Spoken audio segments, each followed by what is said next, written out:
Oh, God. Anyway, Jimmy Doane Show here, 4 o'clock. This is Thursday. The 1st, is the 1st today? Yeah, 1st of September. 1st. The beginning of the September, October, November. No, let's see. I guess it goes to September, October, November. Yeah, no, the last quarter begins next month. Okay, fine. Anyway, just Councilor Curtis. Hello. Good to see you. And again, so we might have some legal things here today. We got one at least. We got one at least. It'll be kind of fun. And the one thing is we're on the air.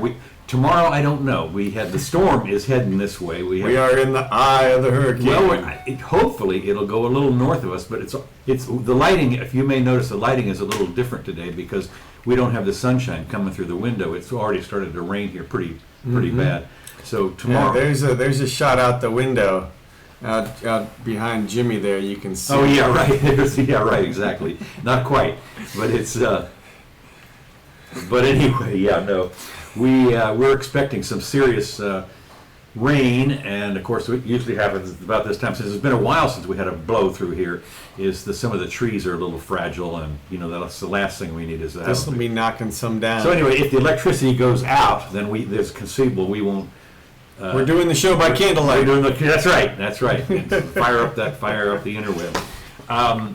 So anyway, one quick announcement before we get started on the main thing is that this dovetails a little bit into what we're talking about again yesterday. Seems like we're going to talk about this almost every day. Alphabet and Tesla have an early lead in the crowded race to develop self-driving cars. Now yesterday we were talking, and for the past couple of days we've mentioned that a lot of people don't quite understand how fast this is evolving. Yeah. I mean, it seems like almost every day now we have another new announcement of somebody else who has done something.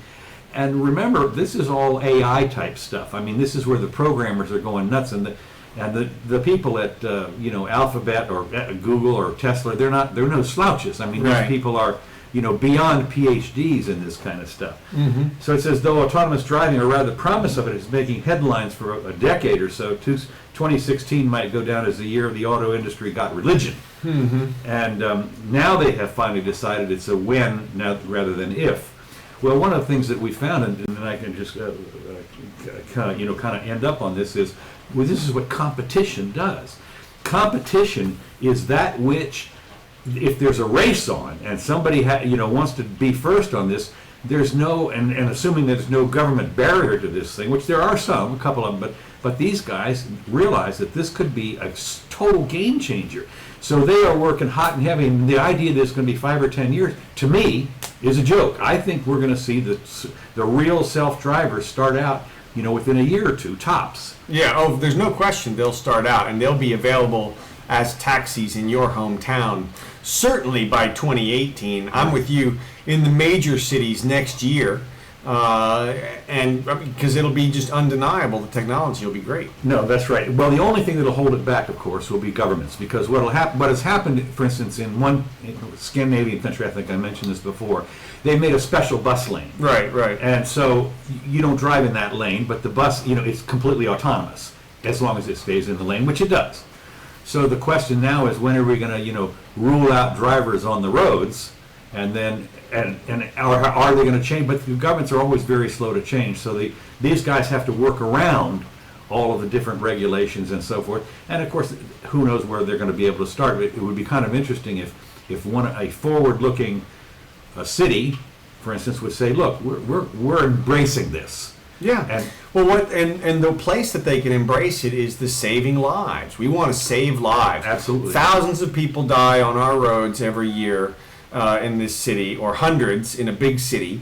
You could easily make the claim that we don't want that to happen, and we want to cut down on those drivers. And if these autonomous vehicles are safer, then we can do that. Well, exactly. And of course the the drawback will be the revenues that the city collects from running red lights and speeding and all that, because none of that's going to happen. Can you imagine? Yeah. I mean, there will be a whole ton in this town of sheriff's deputies that will have nothing to do. Yeah.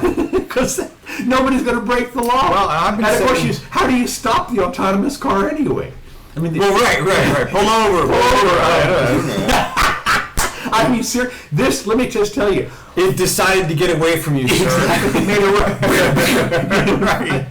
We blasted the car. No, I'm serious. What is so funny about this is in this town, it's well over $500,000 that they put into the budget on fines and fees on stuff like that. I mean, it's already worked. In other words, if everybody obeyed the law, there's $500,000 that ain't going to show up. Well, and I'll tell you what they'll have to do is they'll have to pitch those people $500,000 worth of revenue from another source, like a tax on the new car. I'm telling you, that's what they'll have to do because, like you said, this is the nun whippers thing all day long. Yeah. These people they have a job to do, and they're going to get paid whether they have that job to do still or not. You might want to explain to these people what the nun whippers are. This is an analogy that Jimmy has promulgated and put out there a couple times, and it's great. It basically says if the legislature passed a law that said we are going to whip nuns in the public square every Sunday, and then just had lost their minds past that law, if they recovered the next day from whatever acid they had done and decided, oh my God, what had we done? Actually, not the next day, but the next year, let's say, there would already be a vested interest in continuing this. That's right. There would be entrenched people who would not want to let it go. That's right. The nun whippers themselves, the whip makers, the people who sold hot dogs. How about the masochist nuns? Right. Well, yeah, exactly. I like it. That's right. And so there'd be a whole group of people, and this is the same thing. I guarantee you that the people, the thing about the traffic cops is this: they got other jobs to do. Supposedly. Well, and so what I mean is, they could lose that portion of their job and still have a job. I don't know that we got the highway patrol. They would probably go out of business, or they would be a big hit on their thing because that's all they do. Right. But the local city cops and the sheriffs, they got other crimes to run down. Yeah, but they don't want to at do least that. Theoretically. Well, you certainly don't want them on the street stopping people. No, they won't be. But I mean, my point on this is that I honestly believe that the need for drive around. Hey, look. If all the cars are autonomous, what about their cars? Why do they get around driving? Well, they're special. They're special, but I mean that's the whole thing. I guess they're going to have. Well, maybe they just tell their car, follow that car. Yeah, right. Take a left here. Yeah. They're not actually driving; they're just directing. Maybe they're in their little cubicle driving the car. They tag it like in Top Gun. Right. Come on, lock on. Well, that's another thing that I've been pushing. Why don't we get the drones out there to chase the cars down and give you a ticket? I'd much rather pay a ticket to a drone than a live officer with a firearm. Right. And I just posted the other day the thing. Did I mention it yesterday about the woman who got tased? No, the guy got tased. The woman got pepper sprayed. 80 years old, and because of a traffic stop situation. Right. And all that stuff will go away. All that will go away. That's the beauty. If you can't, they do the red light cameras. They say, "Oh, it's not about the money. It's about saving lives." Well, it's about the money, and everybody knows it. I mean, seriously, I was down in Riverside. It was $230 if you get a Snappo on the thing. Well, that's how much it costs. Yeah, right. Well, and so, but what happened was that the revenue, it turned out from stopping people going through red lights, from a couple 100,000 a year went up to millions. Mm-hmm. So anyway, the point is that that all of that will stop. I honestly believe that there's going to be less need for deputies. One of the reasons is this: those guys don't actually prevent crimes that much. No, they're in there after the fact to take notes, insurance, and stuff like that. And I don't think you're going to need all that many people. I mean, to actually, apprehend the guy, when you realize how many people are out there apprehending the cars, right? Well, those guys are not going to be. I mean, because they already have people apprehending the criminals, going after, doing the investigations and so forth. Mm-hmm. So I honestly believe. Now, as you say, there's going to be, since there's a government agency, and you're going to start to sit there and say, well, about half of you are going to have to go. I mean, you can realize it's going to be screaming. The only time I've ever seen that happen before, and this may be that big, is in 1996 when Clinton signed the Republican welfare reform bill. Literally up here in Tallahassee, the claims, since everybody started going, the claims dropped by 2/3. And literally it was like you could have thrown a grenade in the welfare office up in Tallahassee. They finally let those people go. First time I've ever seen anything. Now, I think they're all back now because everything's been re-expanded. But my point is, for a while, they were just sitting there doing nothing. And even they couldn't deny that they were useless. So. Right. But so maybe it could happen with the... sure, certainly they're not going to need as many cars. And again, the cars, if they would be the dangerous ones on the road with everybody else being in the autonomous cars. And these guys are at the wheel? No. So that's kind of a lengthy update, but I mean it's kind of interesting that don't be surprised if tomorrow or the next day we have another update, because a lot of this stuff, it reminds me a little bit of the Apple, which by the way, mark down the 7th for Apple's having a big announcement. They're having their reveal on their new stuff on the 7th. Okay. That's a week from today or thereabouts. That's on a Tuesday, I think. So anyway, but the Wednesday. So then I lost my train of thought. So what have I done? Self-driving cars. Apple's coming out. Oh, right. So what happens is Apple comes out, and Steve Jobs was famous for, and one more thing, and it was the groundbreaker. It was the earthquake that everybody was like that. So don't be surprised if Alphabet or Google or Tesla, these guys, make an announcement. By the way, we are announcing today, blah blah blah, and and suddenly the game has changed. I mean, wouldn't be a bit surprised. Right. Well, they'll get them out there, and what's neat about the way technology is moving now is that, like you said before, it's overwhelming the regulators. You had. If I had thought about Lyft or Uber 10 years ago, my first thought would have been, well, you can't do that. It's illegal. Right. You didn't get a license. You didn't get a permit. And I would have ash canned the whole project. Same with Airbnb. I would have said, you can't let people in your house because you don't have permits. You don't have that type of registration. How can you do that? These guys went ahead and did it anyway. And they started making billions of dollars before anybody knew what was going on. Right. And then they had the legal team to at least contest when they got attacked by the regulators and such. Right. And survive that kind of a thing. Yep. And so I think the self-driving cars will pull off the same stunt. I think they'll be out there everywhere. Yeah. All of a sudden. Well, I've already got them where they're helpers. I remember just a couple of years ago that you'd pull up and the car would parallel park all by itself. Oh yeah. I went out the other night in a car that parallel parks all by itself. God, because I remember as part of my driving test, I had to parallel park. There was a technique. Oh yeah. And that was one of the things you had to do in order to get your license. Yeah. It's a 3-part technique. You know? Exactly. And just for everybody who's still driving, you pull up so that you're parallel with the car in front of the spot that you want to be in, and your back bumper and their back bumper are basically right across from each other. Then as you start to pull in, the trick is you straighten out.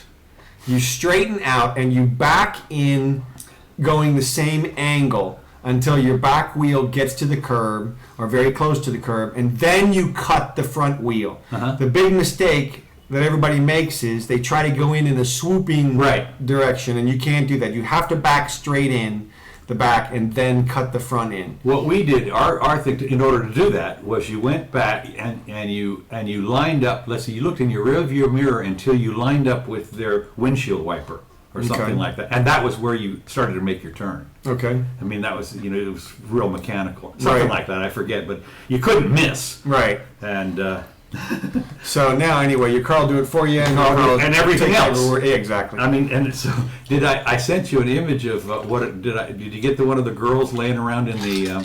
It's up behind you. Okay, right. That's what you're going to have your mobile spa. Why don't you care? Hey, and of course, one of the things that this will do, I think, is if we haven't discussed it before, is going to do a lot.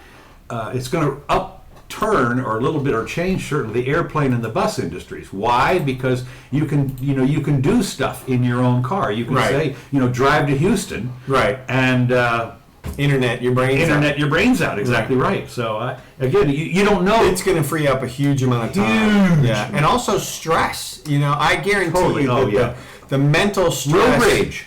No more. Well, just the mental stress that is put on people to go out and driving every day, especially commuters, all of that stuff. That's a serious part of their job really is maintaining focus during those times. Because some people, get frustrated. Right. Easily. Well, and I mean, and you see there. I mean, they're driving. What are you doing? Hey! So I don't know if the autonomous vehicles beep at the other one. No, they electronically beep. I'm coming for you. Right. Well, I'm sure you tell your car, send them a nasty message. That's right. Right now. It'll be like R2, Yeah. E2. And the little sign on the back of the thing goes Right. like that. So It'll be interesting to see how autonomous they are, whether they're centrally controlled by, some. And then you get hacked. Yeah, right, and they take you on a joyride. You get an EMP that puts shuts everything down. Yeah. Okay. Well, anyway, that's exciting. So don't be surprised as we continue this saga. Faster and faster than people believe. Yeah. Yep. Okay. Ready to move on to YouTube. Okay. Let's see. I got my mojo working, babe, and I'm gonna try it on you. Oh yeah, I got my mojo. I'm trying for the thing here. I'll mess it all up. No. That's okay. We're back. Okay, we're back. Oh yeah. All right, folks. This is Jimmy Doane Show with Counselor Curtis. Hello. And this is Thursday, the 1st of September, 2016. And we are getting ready to have Storm Hermine, or whatever it is, come through here. It's started to rain already. Yeah. Today, one of the things that I thought was, and I got this because I subscribed to this guy's channel. This is a Philip DeFranco. He has a channel, Okay. and he's on air, 5 days a week at least with his little thing, and he's been on for a decade, I guess, or something like that. He has a little, maybe, I don't know, a 10-minute blurb that he does every day, kind of like what we're doing here on Okay. YouTube. Well, What's his bent? okay. Well, his bent is, kind of a little. It's comedic. Okay. And it does have some pretty substantial editing, because he'll talk about something and then he'll flash up something back there like we do here. Only he's way more sophisticated at it, and he talks really fast, and then he has cuts that are kind of it's the way he does it. Okay. He speaks fast, and so what happened was he's got some. I'm one of his 4.7 million followers or viewers or whatever, subscribers. So what happens is when you get up to that kind of quantity, YouTube starts to monetize your. Now we've got a half a dozen followers here, so we're probably not in the high range of monetization yet. But Philip is DeFranco, and what he did was he got a hold of a video, and it's hysterical in a way. I mean, what happened was this SJW, social. Let me just see here. Social justice warrior. Social justice. Let me just see here. I'm going to read you the article. It's Philip, popular vlogger and online celebrity Philip DeFranco reported Wednesday that on YouTube was beginning to pull his ad revenue, because once you get that many views, of course, they put their little ads across the and you get paid. I mean, you get paid a lot. So, and from many, so what happened? He put out a video mocking a social justice warrior obsessed with political correctness. And if you watch this thing, this girl is just a total nut job. So what happened was, he released she made a complete fool of herself. Had no idea what an idiot she was. I mean, everything was so stereotypical. You'd have thought maybe it was made up in a way. You wonder, could this possibly be a troll? She had the old Valley speak, or whatever they call that. All her intonation and everything was like right out of, I don't know, some kind of central casting and so forth. And what she was objecting to was he had a little Hawaiian dancer, with as a bobblehead on his dash. She objected to this, and she went on and on and on about, take it down, it offends me, and all this other kind of stuff. And she started, you're so rude, and she was just off the charts, and was talking. She called Hawaii a continent. She said, I'm sure the Hawaiians don't appreciate that. Of course, not knowing that it was made in Hawaii by Hawaiians. But I mean, the fact is that, well, you don't want to have us identified with hula dancers, or do ya? Not. That kind of stuff. I mean, it's just. So anyway, she went on, and this is like about a 5-minute. It's mostly in the dark. It obviously picked her up in the dark, but I mean, she's talking about all this stuff. She's recording it. She's threatening him with. She said, "I'm going to put it on Gawker," which of course is like out of business or something. And I mean, it was so unbelievable, and he made it go viral basically, and of course the backlash was unbelievable. I mean, she's threatening him with all those kind of stuff, and suddenly she is buried. I mean, literally thousands and thousands of comments on everybody who posted her video. Or that thing. I mean, and they were pillaring her. What kind? On and on. The hypocrisy, the contradictions. I mean, just unbelievable. So stereotypical of a social justice warrior. Well, YouTube said it was offensive to the advertisers and pulled his monetization on that particular one. And he's going, what? I'm just reporting stuff. And so he went back, did a little research, and found out they had suspended the monetization on another dozen or so of his stuff. And of course, what he was saying was that it's a private company. They can do whatever they want, I suppose. And they have, I don't know if you can put it up here, but they have the guidelines of what constitutes offensive offenses to the advertisers. And the deal is that this is so nebulous, and of course, they can call anything advertiser offensive and pull your monetization. And of course, there are probably, there have got to be several thousand, if not a million or so YouTubers that are making money off the little ads that pop up next to this because they have enough followers. I don't know what the threshold is. It's probably 100,000 or so, and you can start to get a check because the advertisers will pay along the side there where they put the ads up, and you get a cut. Well, of course, YouTube has decided to go in there. Aren't they owned by Google? Yeah. And so they've decided to go in there and say this is offensive to some of our advertisers. So we're gonna demonetize this particular post. Well, when you look at what causes demonetization, it's anything. Right. It's totally subjective. It's totally subjective. I got the list up there. Yeah, you got the things up there. Controversial or sensitive subjects and events. Well, what this is leading to, and what the YouTubers are coming up with is saying, you're entitled to censor us. You own the medium and everything. But geez, suddenly everybody's going to be walking on eggshells and it's going to be YouTube's own fault. I think what's going to happen is as they start to cut people off from the monetization, and some people that actually only have enough followers to make a living. Maybe they get, I don't know, 2,000 a month or 3,000 a month. Right. And that's all, and they're living on it. Well, suddenly, their stuff starts to get censored. You call it what you want, not advertiser compliant or something like that. Well, what should happen is what happened to MySpace. Right. Is somebody else comes up with your tube or, I don't know what the hell is it, TubeU or something. I don't know. And so the market will figure it out. But it's pretty, when you watch Philip DeFranco's, it's like, I think it's today's video on his, or no, it was yesterday's. No, he watches today. Today he tells them why I might not be on anymore. Oh, okay. And he refers to yesterday's video, which was the slamming of the girl.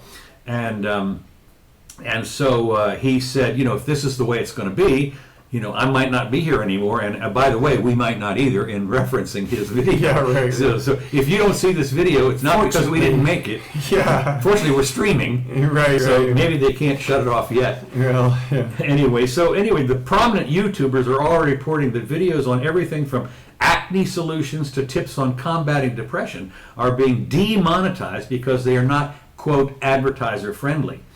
And of course, as I say, they can enforce any rules they like, but with the advent of these corporations becoming this large and powerful, and in some countries, of course, they're even more powerful than the country. If they start to do something, although you do see some countries like China and so forth, they will basically selectively cut out the stuff anyway, and they can ban certain platforms and so forth. So anyway, the irony of this, I guess, is this is the no good deed goes unpublished or something like that, biting the hand that feeds you. The fact is that it was the content creators, like Philip DeFranco, who made YouTube famous. That they're the guys who actually went to YouTube to see this stuff, and YouTube found out they could make some money. And by the way, they would pay the good content creators a chunk. Now they're saying, well, wait a minute, we're putting up ads along here, and what you just said might offend an advertiser. And you would think they would have an algorithm that would, that would choose an appropriate advertiser. Certainly if you, maybe everybody will back off of this sensitivity after the election. Maybe, I don't know. The sensitivity, of course, is gone. When you hear, I encourage you to go see that video. that video. If you go to Philip DeFranco, you can it'll circle you around. You go around, and he does the video, and he does commentary on it. So that's that. Okay. Well, I tried in New York City. Oh, now I'm gonna try it on you. Oh. And we're back. Yeah. Okay, Jimmy Doane Show back here again for our 4 o'clock show. It's it's Thursday, September 1st, 2016. This is Jimmy Doane and with Counselor Curtis. Hello. And bringing you some news. Now, to dovetail on our last little rant here about the social justice warrior, this is how bad it's going, and I've got quite a few pages on this. In Rutgers has apparently gone nuts on the political correctness. Rutgers, to avoid microaggressions, only speak when necessary. That's the headline. Students in at least one Rutgers University residence hall are being encouraged, you don't know how they're doing that, I mean peer pressure, I don't know, to use only language that is, quote, helpful and necessary to avoid committing microaggressions. And so they put up a sign, they have a poster that they posted all over the place, and it's called Language Matters. So the display of photos which are obtained by Campus Reform is titled Language Matters, and it was placed on the College Avenue apartments by a resident assistant. Somebody said, victims of microaggression are more at risk for illness and decreased immune system. My favorite comment about microaggressions comes from one of the comedians. Okay. And he says, if it's a microaggression, shouldn't you only be micro-offended? Right. Well, I mean, again, going back to the last thing, this girl was off the deep end about a bobblehead. Right. So, yeah, I mean, couldn't let that slide. So, erected in part of the university's, quote, Language Matters, unquote, campaign, the bulletin board instructs students to ask themselves whether the choice of words is, quote, true, quote, helpful, quote, inspiring, quote, necessary, and, quote, kind, before speaking out. Also includes a list of potentially offensive terms such as retarded and illegal aliens. Now, of course, what this amounts to is, if nothing else, is you're supposed to engage in self-censorship before somebody calls you out.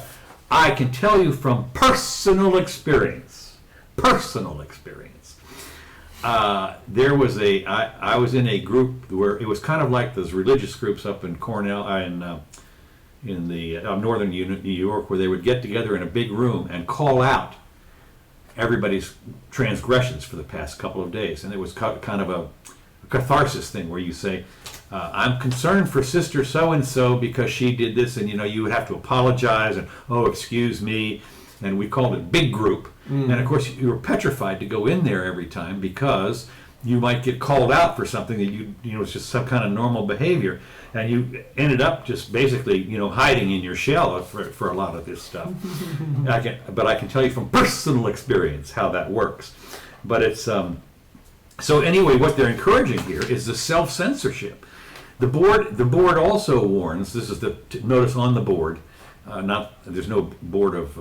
There may be a committee, but on the board that failing to follow these guidelines could lead them to commit a microaggression, which would include micro assaults, micro insults, and micro invalidations. Invalidations. That's right. It's a flyer from also on the bulletin board is the flyer from the Language Matters, and from the Center they have the Center for Social Justice Education and LGBTXYZ communities for sometime during the 2015 semester.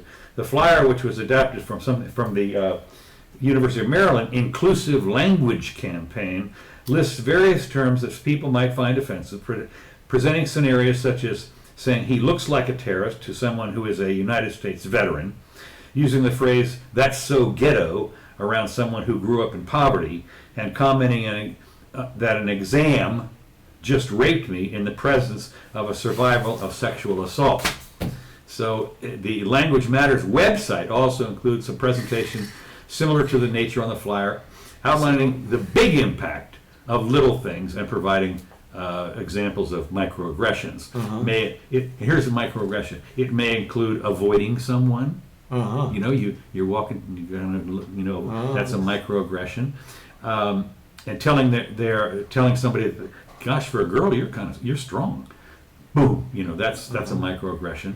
Or a microinvalidation, meanwhile, could involve asking an Asian or Latino person where they're from.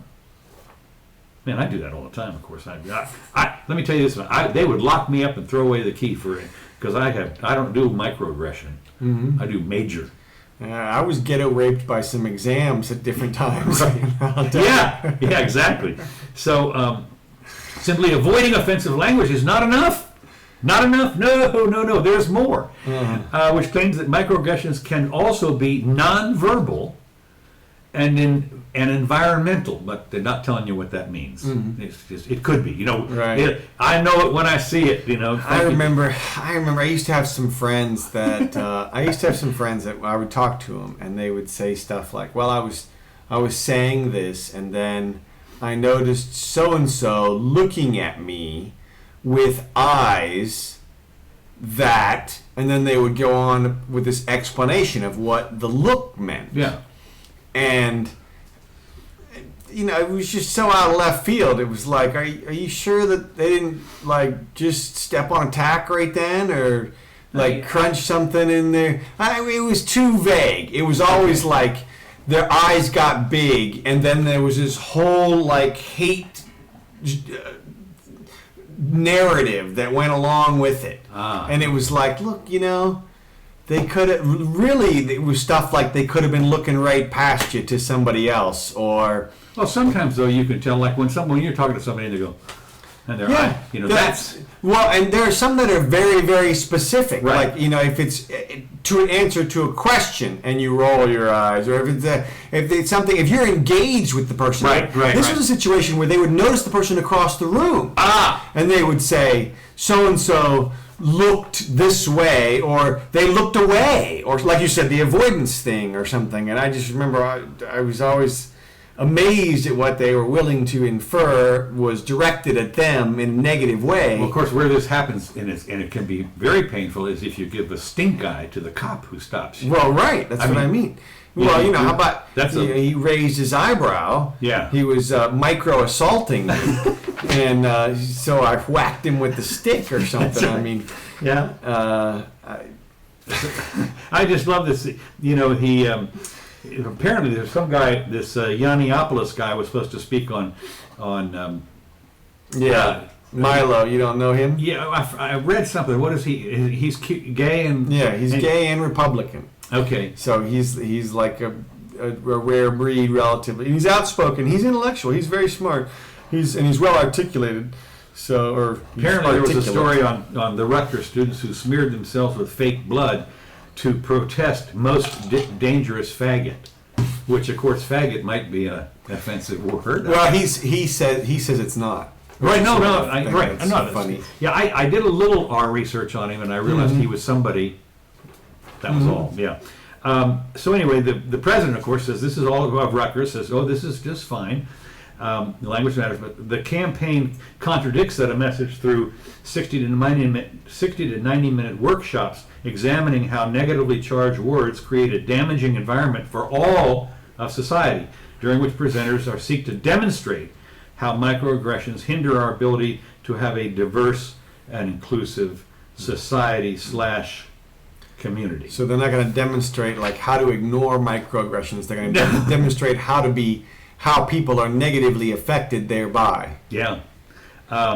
And so anyway, according to the display, even though microaggressions are not the same thing as hate crimes or overt bigotry, they still affect victims physically, emotionally, and behaviorally, placing them at more risk for illness and their immune system, decreased immunity system, whatever it is. You just think that this entire university, you just sit there and you're thinking, it's done here. The culture has gone completely batshit, and And this is the kind, what used to be a nice, great university 20, 30 years ago has gone into something like this, and it's happened all around. I mean, Maryland obviously started it.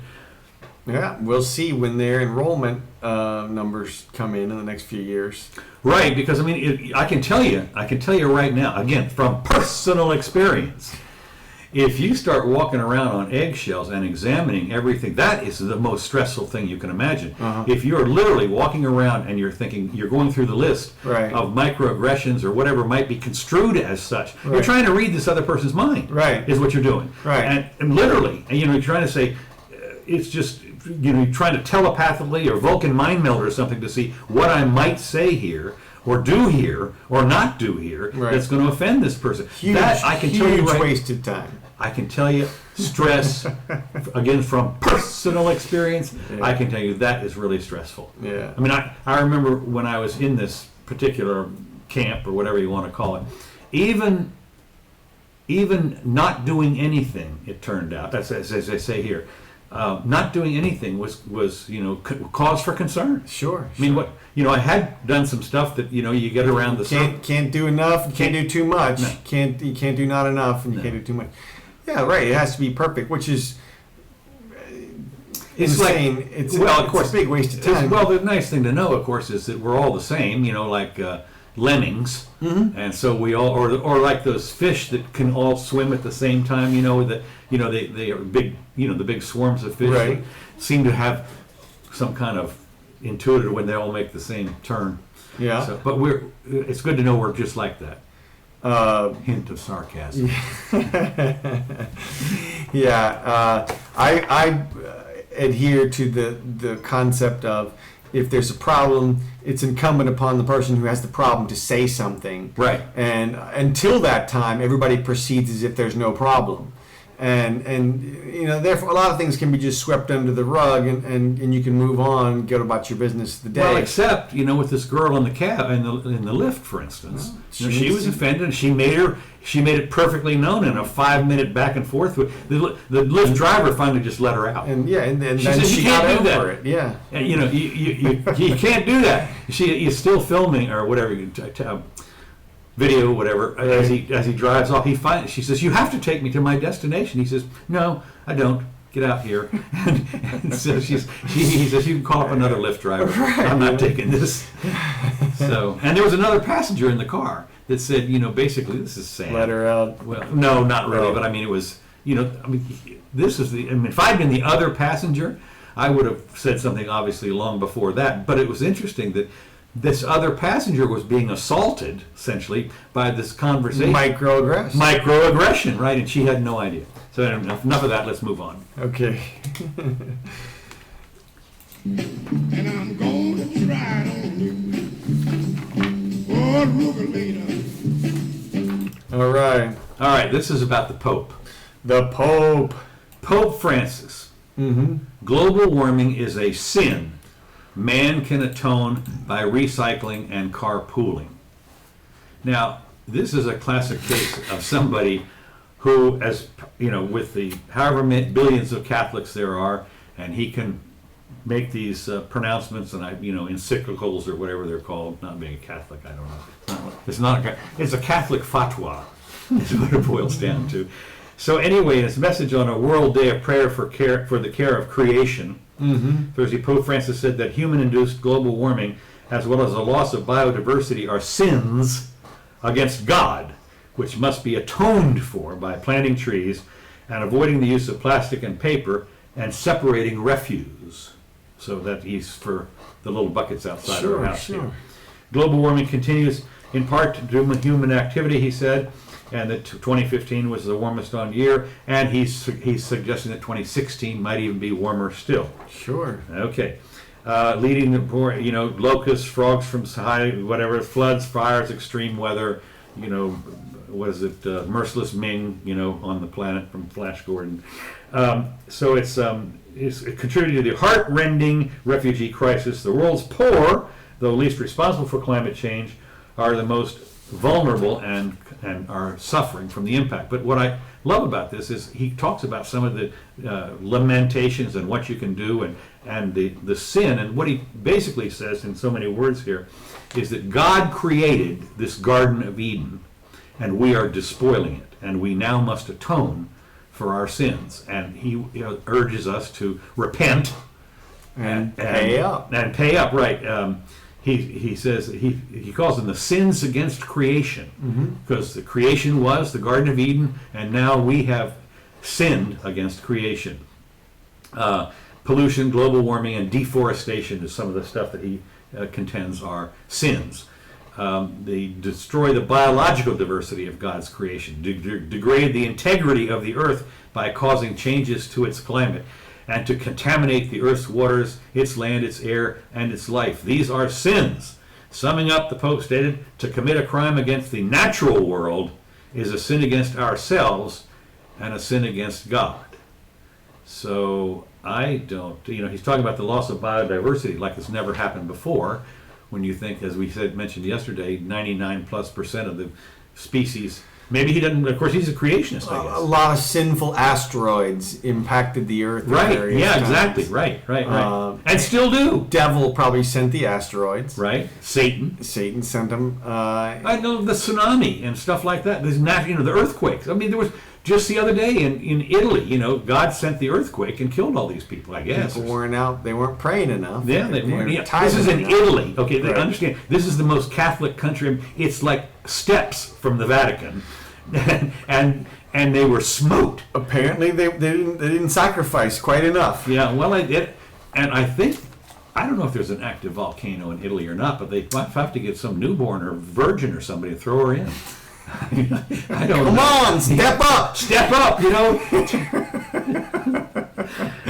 So anyway, because this is what I like. Because of us, thousands of species will no longer give glory to God by their very existence, nor convey their message to us. What do you get? What do you get from St. Peter for wiping out like a lizard or something, man?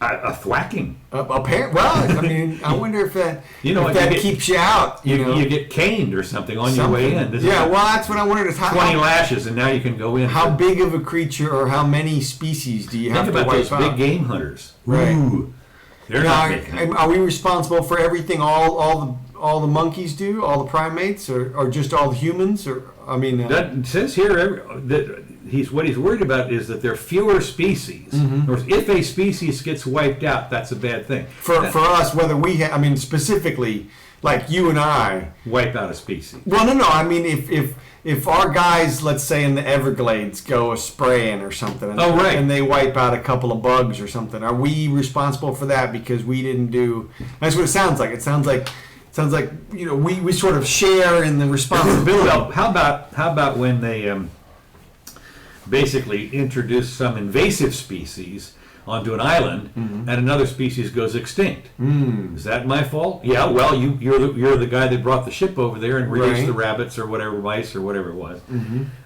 So anyway, he wants everybody to reaffirm, go to the pew or whatever it is, give a little money, and reaffirm their personal vocation to be stewards of creation. During this Jubilee year, let us learn to implore God's mercy on those sins against creation that we have not hitherto acknowledged and confessed. It is time to acknowledge our sins against creation, inasmuch as we all generate small ecological damage. Let us repent, and so forth. And he wants to reduce water consumption, separating refuse, cooking only what can reasonably be consumed, showing care for other living beings, using public transport. None of this self-driving cars business, none of the public transport, carpooling, planting trees, turning off unnecessary lights. Planting trees. Now, see, that's what I was wondering is, can I get the scorecard so that I can keep track of, sort of a one up, one down? Well, of course, what they normally do. I planted a tree today, but I ran over a bug, kind of thing. Yeah. Well, the problem, the little minor problem you've got, of course, is what a lot of people complain about is the biodiversity of the trees that are replanted. In other words, you cut down a 400-year-old hardwood and plant 42 pine trees or something. They don't count that. Although somebody mentioned that there's more trees in the United States than there were, 500 years ago or something. But of course, a lot of those trees were seriously old growth. Yeah. So anyway, but still, Plant some redwoods and yeah. Well, wait a while. I mean, Right. plant some redwoods, and in 1,000 years, they'll be big enough. So anyway, in his message, he applauded the growing global political census regarding the environment and praising the adoption of the Sustainable Development Goals, as well as last December's Paris Agreement on climate change. So basically, he's all for that stuff. But again, what does he know? I mean, he's weighing in on. I guess he got a note from God. well, exactly. He literally talks to God. And so God is saying recycle or recycle. Yeah, I wonder if they checked the statistics on that. I mean, the last time I checked, recycling was a waste. yeah, pun. I mean, it was totally a waste. It was literally a waste. It was more costly to do it. Right, and that's true because it has to be government mandated. Right. Otherwise, there would be companies that went around and picked up your recyclables and dropped them off. And they're not companies; they're government organizations which have to be paid for because the recycling doesn't pay enough. So you're literally wasting man hours that could have been spent glorifying God. Because you're recycling, so I think you need to double check that. Yeah, well, I think that some recycling might actually pay. I don't know, but around here it doesn't. I know that because basically a lot of this stuff I've seen places where, for instance, everybody puts it apart and then at the recycling plant they put it all back together again or something like that. But like you say, if it was the only time I've ever seen recycling pay was during the war or right after the war when I was growing up. Because we would take newspapers. I got paid for gathering up newspapers, like a nickel a pound or something. Well, and see, there you go. That's obviously the need rose to a certain level where it paid, and to go do that. And so you don't have to have institutionalized recycling. You just let it happen. Right. And when people find a way, they'll go do it. That's the thing. Of course, there's always as usual, find a way to make it pay. Yeah. Well, there's always unfortunately, the barriers to entry. As soon as you want to set up a recycling plant, they descend on you like locusts as far as all the regulations and permits are concerned. You can't just, you got to really make sure that you're not going to do anything harmful to anybody in your recycling plant. I mean, to open up another ground ditch for we're going to dump stuff, whatever they call those, the landfill. It was a big deal. I mean, you really have to go nuts. Yeah, I would imagine. Yeah, you don't want to be contaminating the water supply and stuff like that. But seriously, if a guy comes up and says, I can actually make money by pulling out one of the ways I can tell you that they made money on some of the recycling, and I think on two levels, it doesn't happen so much anymore. But in the old days, it still made sense even when gold was $200 an ounce. All of the little fingers on the cards that were in the computers, they had like 20 or 30 fingers that were gold plated, just little gold plated, and they're plated like a thousandth of an inch thick. But it paid to clip off. You would get those boards and you'd clip off just that part, and you could recycle that gold and make money. Well, and of course they don't do that anymore. Everything's so small, and the amount of gold in each thing these days has dropped. Even though gold's gone up to $1,200-$1,300. But as we know, they'll think of a way to make use out of the trash at some point. Right. I mean, if the market will figure it out, and again, the only little problem would be, you can think creative minds are always going all the time, and you can go. I tell you what some of the ultimate recycling is in these really poor countries where the poverty people are scouring through the rubbish to find something useful. To build their house with, or whatever they might find something in there to sell. I mean, who knows? They are the ultimate recyclers. But so it's the Pope has no business on this, is what I'm saying. And to think that he is issuing this thing to $1.5 billion or however many Catholics there are, I think is irresponsible. So don't listen to the Pope. Well, while we got the Pope up there, I want to use him for something. Okay. And I want everybody to think of the Pope as the Holy Pontiff. Okay, that is to say, he's the holiest person on earth for purposes of the next few minutes. Exactly, direct connection to the Lord Savior and everything. And I'm going to pitch my book here, which you can get, which is Black and Blue Lives. which tells you basically how to avoid the police and police trouble and what to do if you don't manage to avoid it. Well, I've read it. It's a great book. I mean, and it's short. This is the kind of book, seriously, that they ought to promote in schools, especially kids that are about ready to get their driver's license. Yeah, it's less than 100 pages. And you it's can actually skip two the whole parts. Yeah, it's in 3 parts. Yeah, 3 parts, excuse me. But if you read the first part, that will save you a lot. Yeah. Because a lot of people don't realize exactly the words they need to utter. And if you go through this, so you think about the people that, especially people that have maybe they've just gotten their license, they're not familiar with everything, and there's some little minor transgression, a microaggression, minor transgression, and you get pulled over. And this could absolutely ruin your entire life. You could go down the toilet because if you miss school or you miss work or something, you get fired. There's so many things that you could be right here above water, and with just the slightest little whatever it is, you go underwater. And how about a $200 traffic ticket? Right, exactly, that kind of stuff. So the deal is this will tell you in the first 23 pages or something exactly how to handle yourself. And it's available on Amazon, I suppose. Yeah. If you look for my name, Curtis Elmore, right here, you can find it on Amazon or a bunch of other booksellers. I would encourage parents, at least, who have kids that they might think, I won't call them at risk, but somebody, look, kids, when they first start driving, they're going to have some kind of trouble. They always, 100% of the time, something's going to happen. And so they need to be armed with this. And personally, I would think, I talked to somebody from the FDLE, and he went nuts on it. He says this ought to be like distributed in all high schools and everything. So we're thinking that this would be a really good. Anyway, that's the hardcover. Is it on ebook Thank you yet? very much. Yeah, it's in a Kindle form as well. Kindle form, okay. And that's like half price in Kindle. Okay. It's $5 regular, $6 and $3 in Kindle. Okay. So. And one of the things I'll tell you, just because we're talking about it, is if I were you, I would put my driver's license, insurance card, and car registration in the visor above my head and leave it there at all times. That way, if you get pulled over, you reach up like this to get it. They can see your hands. They most likely know what you're going for, because a lot of people keep their stuff there, not their guns, but their ID and stuff, and that way you don't freak the cops out when you're getting your license. Well, a little minor problem. You start digging around under the seats and stuff for your wallet, and that could be where you're hiding a firearm, and really freaks them out. The problem, of course, with your driver's license being up there is you have to show it half the time when you go someplace. Well, what I recommend is keeping a different ID for that, like your passport card or something. Well, that's you one can thing. get a state ID as well in most states these days. What some other people have recommended is you photocopy everything on one piece of paper. That's pretty good. I've seen that, and then you put it like in a plastic bag. And in most jurisdictions, I think all you have to do is show it to them. They don't actually have to handle it. I don't know.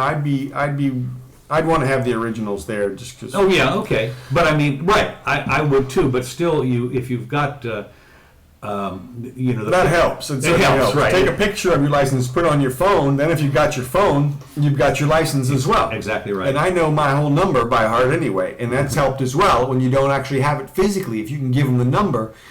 These days, they can pull it up based on your tag and stuff like that. There's a lot of cross-referencing. In the old days, though, they would literally ask you for the number, and you'd give it to them, and they would run your license that way. But one of the reasons I want to bring this up is just because there was a clemency in today's news. Obama pardoned about 111 people or something like that. And one of them got news because it was a woman who was sentenced to life in prison on her first offense. And she was trafficking cocaine, and that was her gig, and she knew it, and it was intentional and all that kind of stuff.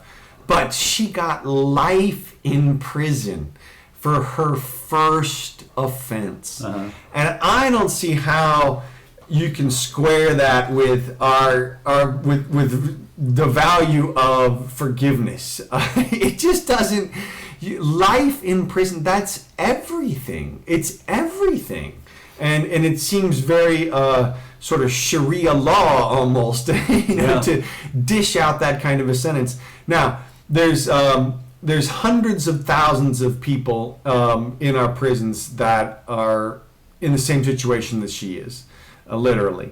And Well, a lot of them are for non-violent that's right. And marijuana hers type was stuff. hers was nonviolent as well. I don't know about marijuana. There's a lot of them are for marijuana. It's true. They showed the picture they showed was a guy had been arrested for marijuana smoking or something like that, had been caught up. So, And I want to tell one other example here, actually, that's directly an example directly out of the book that I talk about, and that is that everybody that you know is in danger of going to prison tonight for a very long time without ever having intended to hurt anyone. And I'll give you an example.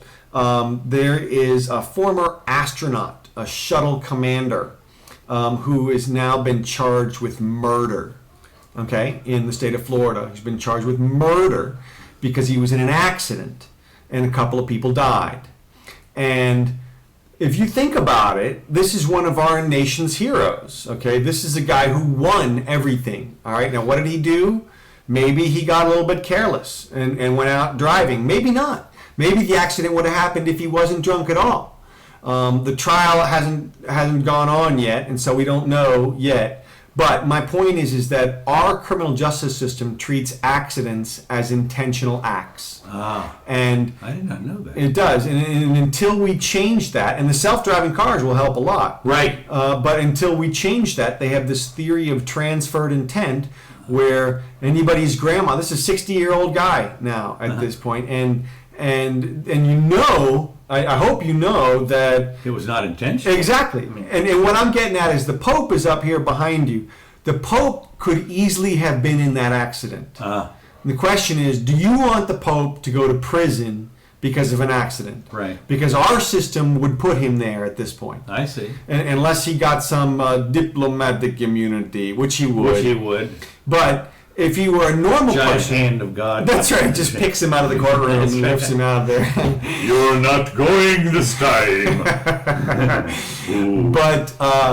But you could easily have a person who is as pious or more pious than the Pope commit this heinous crime of being in an accident and killing someone, and our system would put him there forever, Yeah. literally for the rest of their life potentially, and no matter what they had previously done. Right. So watch out.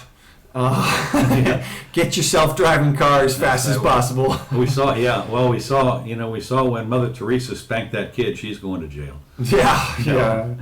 Just kidding. With Okay. Well, I'm about done. All right. Thank you for joining us. Thank you. Yeah. Yep. And we'll be back real soon. Probably tomorrow, and assuming we have electricity. Yeah. You never know around here. We could get seriously hit. This could be a pretty good size one. I mean, it looks like it's steaming up a little bit. Well, it's coming across the threshold at 75, which is just barely hurricane. Right. But what I mean is that Water. yeah, exactly. We're going to have water, and especially on the coast. It ain't real high there. You know, you go inland and it's like 2 feet above sea level, and you get a storm surge. Mm-hmm. I mean, cities out there. And the water, with that 75 miles an hour, creates a lot of kinetic energy. Right. I mean, you're going to have tornadoes all over the place. Right. Yeah, So- we do have tornadoes here in Florida. That's for sure. All right. Okay.